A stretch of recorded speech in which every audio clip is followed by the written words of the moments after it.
Rocking music director Devi Sri Prasad సరిగ్గా 8 నెలల క్రితం మెగాస్టార్ 150వ సినిమా బాలయ్య 100వ సినిమాకు సైన్ చేశాడు. ఈ 2 సినిమాలు ఆయా హీరోల కెరీర్లో టాప్ సినిమాలు కావడంతో దేవి ఫుల్ ఖుషి అయ్యాడు. ఏం జరిగిందో కానీ వెంటనే బాలయ్య సినిమా నుంచి సడన్గా తప్పుకున్నాడు. దేవిపై సీరియస్ అయిన బాలయ్య డైరెక్టర్ క్రిష్ చర్చించుకుని క్రిష్ చివరి సినిమా మ్యూజిక్ డైరెక్టర్ చిరంతన్ భట్కే బాలయ్య శాతకర్ణి మ్యూజిక్ బాధ్యతలు అప్పగించారు. బాలయ్య సినిమా నుంచి దేవి తప్పుకోవడం వెనుక చాలా వార్తలు వచ్చాయి. మెగా ఫ్యామిలీతో మొదటి నుంచి ఉన్న అనుబంధంతోనే ఈ సినిమా నుంచి తప్పుకున్నాడనే ప్రచారం జరిగింది.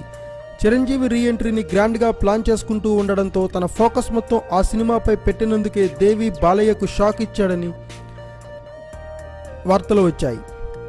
ఇక రీసెంట్గా Khaidi number 150 teaser, Satakarni trailer release అయ్యాయి.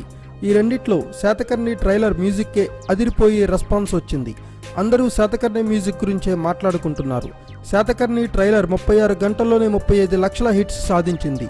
ప్రస్తుతం శాతకర్ణి టీజర్కు 45 లక్షల హిట్స్ వచ్చాయి. ఇక చిరు ఖైదీ టీజర్ మ్యూజిక్ పాత చింతకాయ పచ్చడి అన్న టాక్ వచ్చేసింది. దేవిశ్రీ రాసి పాడిన లెట్స్ డూ సాంగ్ పై సైతం చాలామంది పెదవి విరుస్తున్నారు.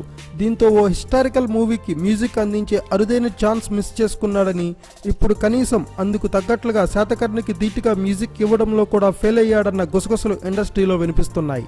దేవి తనకు హ్యాండ్ ఇచ్చిన చిరంతన్ భట్తో దేవిని మించిన మ్యూజిక్తో దేవికి బాలయ్య సరైన షాక్ ఇచ్చాడన్న టాక్ కూడా ఇండస్ట్రీలో వినిపిస్తోంది. Thanks for watching. Please subscribe our channel.